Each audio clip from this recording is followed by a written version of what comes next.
Is Donald Trump going to run for president? We ask him. Part 2 with Donald Trump, high above Manhattan, inside Trump Tower.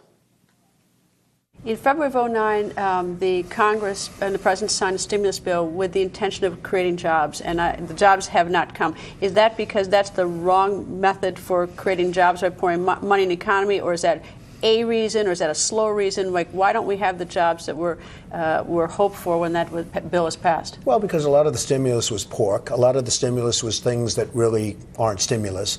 When you do stimulus, you want to talk about highways and transportation and lots of other things. And the kind of things that are real stimulus weren't in that bill. And hundreds of billions of dollars have been spent on things that aren't real stimulus. So the money was spent, but we never got the result. So are we totally in the wrong direction, in your opinion, in terms of not focusing more on sort of the international, the trade issue with China, and this is the stimulus bill is just the wrong direction? You know, it's amazing. I listen to your show, and I listen to other shows, and I listen to certain politicians who I know most of them, I know almost all of them. But certain, I mean, you know, they're so different when they're talking to me and then when I see them on television. And they don't bring up the world. They're not bringing up the world. They're saying, yes, we've got to create more jobs, but they never say how. Well, that's why I asked you how. No, I asked you how you do. It's the most amazing thing to me, Greta. We've got to create more jobs. Oh, yeah, they're all moving to Mexico. They're moving to China. They don't say we got to stop that. They say we have to create more jobs. How can you create more jobs when you have phony currencies in other countries that are making it impossible for us to compete? Why aren't we making toys in Alabama and in North Carolina? Why aren't we making... I mean, we buy our toys for the children. This isn't a necessity. You tell your kid, guess what? You're going to get one less toy. The fact is, we should be making these things. We shouldn't be making, which, by the way, are also in many cases unsafe with the lead poisoning and the paint poisoning and everything else because the standards are different. Why aren't we making toys in this country for our children? Is there a larger profit margin? Let's take the issue of toys. If you're a toy manufacturer and you make them in China and you don't make them here, don't you have a larger profit margin if the labor costs are cheaper there and the product costs are cheaper? Perhaps there is, and perhaps we have to say, guess what, folks? You can buy toys from China. You're going to pay a 25% tax, and all of a sudden you're going to have things being made in this country. And nobody ever mentions it.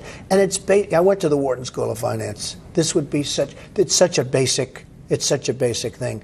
I have people that I know in China, because I do a lot of business with the Chinese. Not that I want to, but I have to do it because of the fact that, again, their pricing is so low because of, in my opinion, manipulation of currency.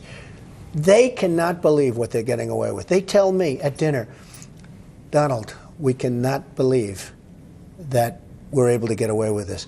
Now, they're telling me that privately. Now, they never said keep it confidential because they figure I'm not going to be on your show talking about it.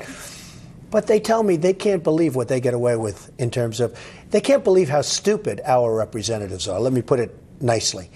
They can't believe that our representatives let them get away with what they're doing. And I will tell you, we are rebuilding China. What is the incentive for our representatives to let them get away with it? I don't get it. I really don't get it. Unless they're just not smart. It's the only thing I can see. You would think, you know, when I do a show like yours or somebody's show and I bring this up, I get hundreds of letters saying, thank you, Mr. Trump, thank you, thank you. And I don't see the politicians pick it up. I really don't see. It's hard to believe. Now, I will tell you, the Chinese have great lobbyists in Washington, and lobbyists make great contributions to politicians. And maybe they just keep their mouths shut. I don't know. But I can tell you, it's OPEC. If you look at OPEC, they have the best lobbyists you can imagine. How is OPEC allowed to getting away with fixing the price of oil? If you and I do that, you go to jail. If you have a store, I have a store, we fix up the prices, it's called jail time. Here you have 11 guys sitting around the table, and in this case it's guys, by the way. You have 11 guys sitting around the table, and they set the price of oil. And whenever they have a new country that hits oil, they find oil, immediately they're invited. Oh, join us, join us. They set the price. Oil should not be at $85 a barrel right now. There's so much oil all over the place. Every ship is loaded up with oil. They don't know what to do with it. They fix the price of oil. Why does this country allow them to get away with it? And we protect half of these countries that are fixing the price. Without us, those countries would be overthrown in 2 seconds. So we protect. I mean, Kuwait, when Iraq took over Kuwait, Greta, one of the great stories, Iraq takes over Kuwait. The sheiks They go to London and New York and they take buildings and they stay. We then lose lives and spend billions of dollars on taking back Kuwait, and we hand it back to them. And now they're overcharging us for oil. You explain it to me. I obviously detect your frustration, so I was not intending to ask you. I'm not frustrated at all. I just can't believe our people can be so stupid. Maybe that's the word. You can't believe our people can be so stupid, which, of course, I wasn't intending to ask you this question, but when you start thinking about that, does it give you the itch to run for president? Well, it sort of does. I mean, I'm thinking about it for the first time in my life. For years, people said, are you running for president? Why don't you run for president? First time in my life, I'm actually thinking about it. I love what I'm doing. I'm doing great. My company's great. I really love what I'm doing. It's so creative. And this is a great time. If you have cash, it's a great time to be buying things because values are low, which is, in one way, it's sad. But I will say, for the first time, I am actually thinking about it. Somebody has to do something. And I don't hear people coming up with answers. I don't hear people saying, why do we not have jobs? Well, because we're making our product in China. Why don't they say that? We don't have jobs because we're making our product. It's like Newton, Iowa.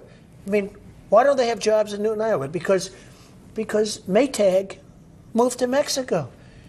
Because our geniuses gave them incentive to leave this country and go to Mexico. Now, are we running Mexico or are we running this country? This country has to be rebuilt. This country is in serious trouble. This country, it's no longer respected like it was. We love our country. We're proud of our country. But our country is not the force it used to be. It's no longer respected like it used to be. And in fact, just the opposite. People laugh at us. They laugh at the stupidity of the people running this country. Donald, thank you. Nice to see you. Thank you very much. Next, the best of the rest.